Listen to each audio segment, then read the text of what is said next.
السلام علیکم ورحمۃ اللہ وبرکاتہ۔ میرے دوستو، اگر آپ پریشان ہیں، زندگی میں سکون نہیں ہے، اولاد نہ ہونے سے مایوس ہو چکے ہیں، اولاد آپ کا نافرمان ہو چکا ہے، گناہوں نے ہر طرف سے آپ کو گھیر لیا ہے، دولت کی کمی ہے، تو ایک بار رمضان المبارک میں اللہ رب العزت کے حضور میں ہاتھ اٹھا کر دل سے اللہ رب العزت سے یہ دعا مانگے۔ اللہ رب العزت ایسا رحیم ہے کہ تمہاری تمام مسائل کو حل فرما دیں گے، مگر شرط یہ ہے کہ دعا صدق کے دل سے مانگے۔ جب روزہ افطار کرنے لگو تو یہ دعا مانگنا شروع کر دو۔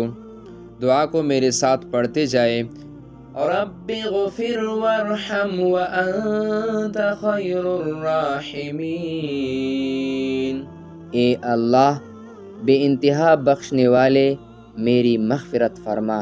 اللہ تبارک و تعالیٰ اس دعا کی برکت سے ہمارے تمام مسائل کو اپنے فضل و کرم سے حل فرما دے، آمین یا رب العالمین۔